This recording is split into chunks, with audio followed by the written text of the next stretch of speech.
не про бабушек мы пишем. Хотела бы сделать, но это нельзя. Или делаешь, но этого нельзя. Ты представляешь? Да. Давайте быть в тренде. Будем татарами, будем крутыми. Мне кажется, что мы ищем мне мужа. Это правда? Друзья, всем привет! Меня зовут Мухаммадинов Тахир, я лидер движения «Штаб татарской молодежи».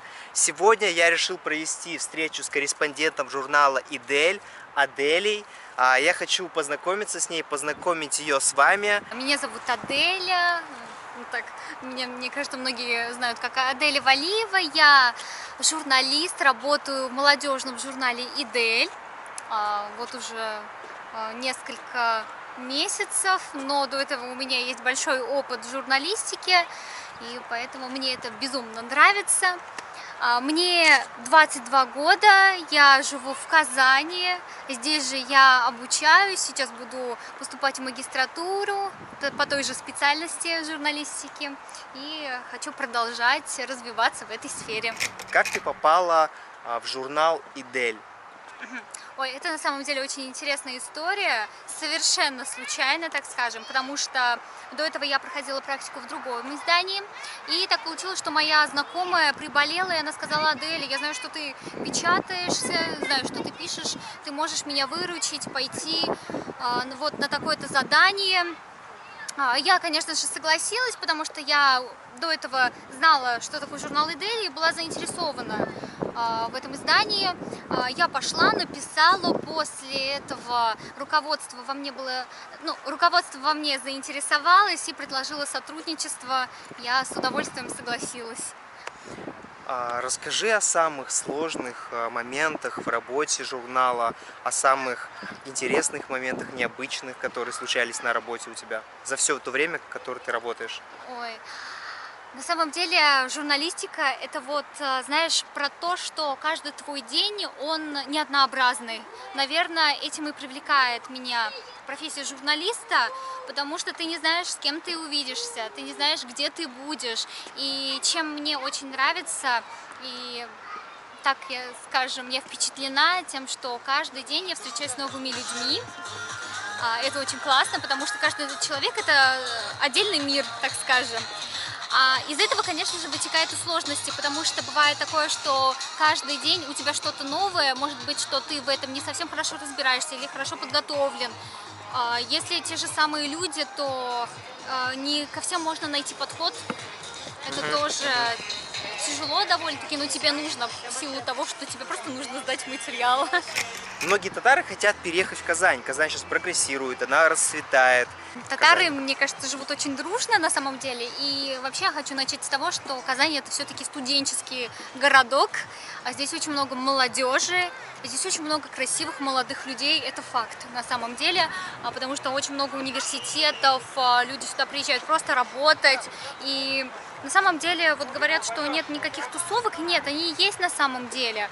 Просто тут надо знать, где именно они находятся. Я на самом деле совершенно недавно узнала, что, допустим, есть татарские дискотеки. Ты представляешь? Да, там приезжают какие-либо артисты, те же самые Элвин Грей, Тухватуллин. Они поют песни, потом дискотеки.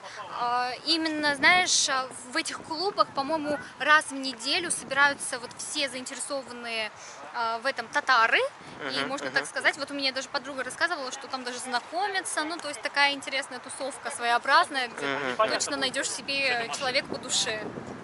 Куда идти молодежи в Казани? Самые такие интересные, крутые, хайповые мероприятия. Так, ну я не знаю, какой контингент людей ты включаешь в молодежь, конечно. Ну, пусть это будет до 35 лет. Ой, ну тут сложно, конечно, потому что я знаю, подростковых очень много, лагерей, всяких движений.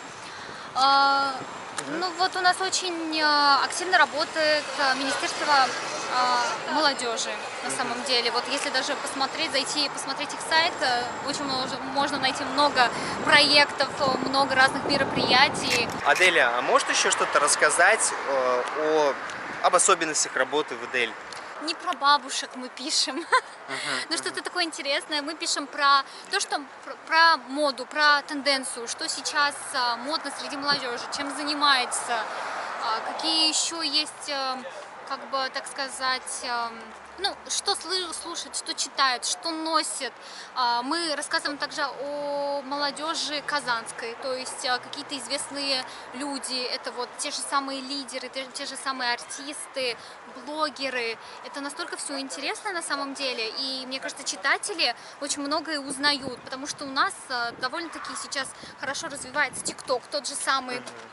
Расскажи, пожалуйста, о чем ты сама мечтаешь? Есть у тебя то, что тебя внутри подогревает, и пусть это не обязательно будет связано с работой. Знаешь, у меня совершенно недавно был день рождения, и, естественно, я задумалась, это все-таки такой, каждый год я начинаю обдумывать, что произошло за год, что я хочу, пишу дневник желаний из каких-либо 100 пунктов, так скажем. И самое, наверное, первое, что, ну, можно я буду банально? Я просто хочу быть счастливой. Это вот, мне кажется, такой самый первый, самый главный пункт. Именно, знаешь, счастье – это гармония. А уже вот из этого мы вытекаем, что тебя гармонизирует, что тебя делает счастливой, вот именно тебя, да? Меня делает, наверное, счастливой, делают люди, родные. И в плане того, то, что я бы хотела, вообще максимальное какое-то, я бы хотела, наверное, много путешествовать, иметь счастливую семью. Обязательно затрону и работу, потому что я все-таки карьерист.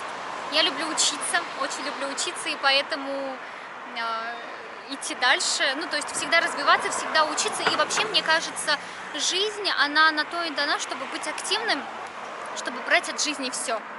Поэтому... В общем, мы выяснили, что у Адели мечта – это быть счастливой. Да. Приемлемо.